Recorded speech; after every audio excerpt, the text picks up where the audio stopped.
our main event of the evening. 44-year-old Manhoef against 31-year-old Anderson. You can see the difference here, 5'8" to 6'3", 72-inch reach to 77.5. But Melvin Manhoef has been facing things like this his entire career. I was going to say, John, nothing new for No Mercy. Not at all. Gentlemen, went over the rules in the back. Protect yourself at all times. Obey my commands at all times. If you wish to touch gloves, do so now. Step back. That is one mean man. He got a mean look. Corey Anderson's brave. Corey Anderson, Melvin Manhoef, our main event of the evening. Ready? Ready? Fight! Here we go! Tonight's Fight Clock presented by Geico. No Mercy in the red gloves, overtime in the blue gloves. 25 of his 29 career knockouts have come in the first round. Corey got to make sure he's not heavy on that lead leg like Melvin said he is. Melvin has been, he's studied him. He knows exactly what he does. You can see as Corey steps there, watch how he gets heavy on that leg, so he needs to be careful of it. Juan Archuleta watching very closely. Juan Archuleta, of course, our bantamweight world champion. Nice little tricky move by Corey right there. Towards that knee tap, brings the hand over. Trying to drop Melvin's hands down for that wrestling defense. When we asked Corey what he was going to do, he said this: I'm going to take him down, I'm going to ground and pound, I'm going to beat him up, I'm going to get my arm raised. He's working at it. He's got it. And we had talked to Melvin about this, and he says, I'm going to end up on my back at times, but, you know, that's okay. I just get myself back to my feet, and that's the way you have to look at it. You can't sit there and go, oh, damn, just, you know what? Okay, I'm here. How do I get out? He said Corey's a level up. He knows that. Corey's got that, if you watch it, look at his left arm. He's got that far side underhook. That makes it very difficult for Melvin to get out of this position. Corey said many times, fighting for Bellator feels like a new beginning for me. Melvin needs to get that arm off of the head and try to dig it in, get it into that underhook position. Still has it in the overhook.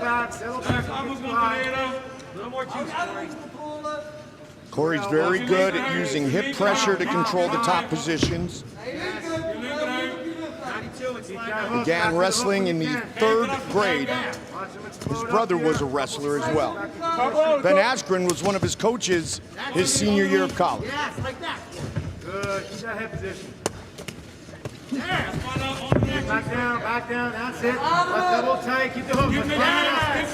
Yes, watch the hip. Yes!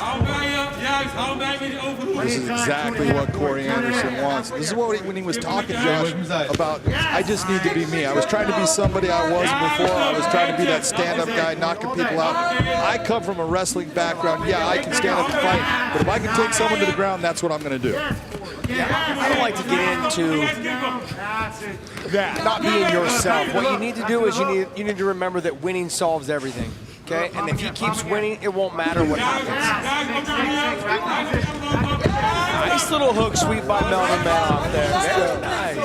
Very nice. Corey said to be the best, you have to beat the best, and that's all that matters in the end, much to Josh's point. Don't forget Wyoming at Colorado State coming up right after our main event. This is round 1, Manhoef and Anderson. Good timing there by Corey. Nice change of levels by Corey. Timed that well. Big shots. Very big. It's a big, strong, heavy man on top, landing heavy shots. Out of all those shots, though, John, only 1 or 2 actually got through. That's true. Find that ear. Head down. Keep that head down. Make the wrist. I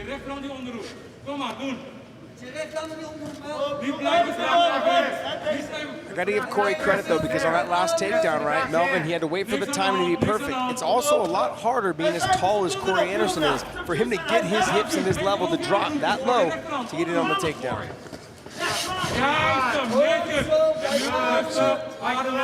Melvin shot that underhook. Now that he's got that underhook, he's just got to get his legs underneath him.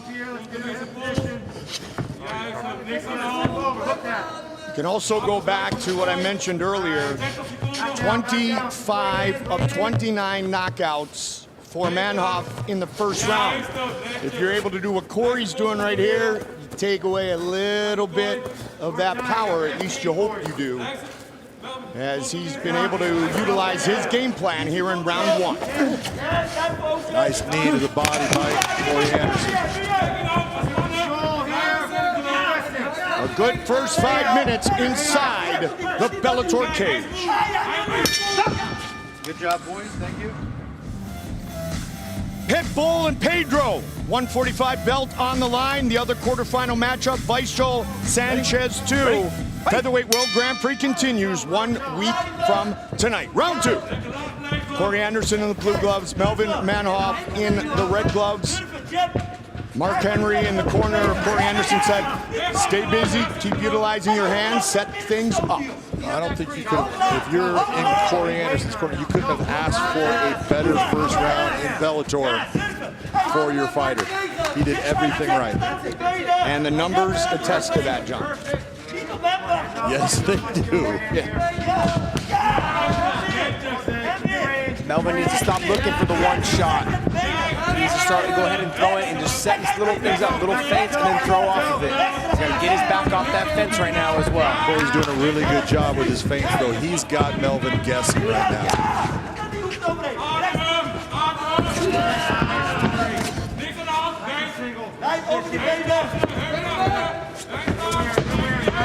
That was a nice little dip out the corner there. Great job. Take your time here. Those are big, heavy shots. But much to Josh's point, Melvin does a good job of defending himself, even in bad positions. This is where it's going to be a little harder for Melvin, though, to get up off the canvas because there's no cage to use. Right. It's like a third leg to kind of stand up on. He's using that cage to lean on and carry his weight and get back to his feet. And in this half guard position, Corey has shown in his previous fights, he will stay here all day long and just ground and pound you for the entire round. Go back. Corey, give me an out. Give me an out, Corey. Trying to reach that far side arm, the arm that's underneath the head, so he can lock him down and hold him there and use his right arm to strike. Corey has 5 wins by knockout, no career wins by submission. Just thinking about the hands. A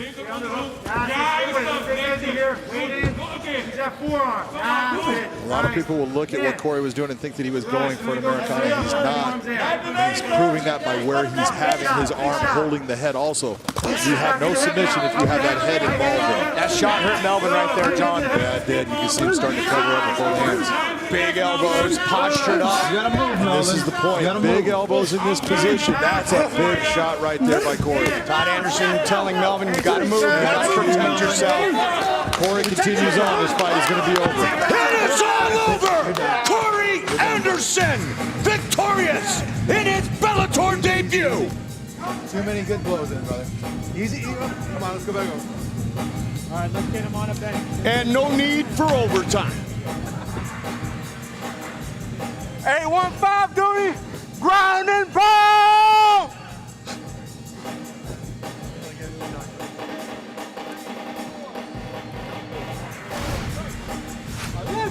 Josh, take a look at when he starts to posture. Look at this elbow come down right in the middle there, and he started landing just heavy elbows. A couple of punches, but the elbows were the big difference here. That one right there was the one that those last two were the key. One of them cut Melvin open, and then once he turned to start covering up, you saw the ref start giving Melvin warnings. No reaction led to the stoppage.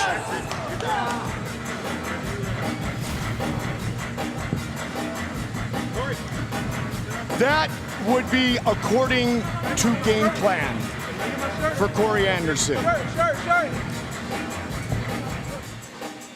Ladies and gentlemen, inside the Bellator cage, referee Todd Anderson steps in, waves off the contest due to strikes. Official time, 2 minutes, 34 seconds, round number 2, the winner by TKO, Corey, overtime, Anderson.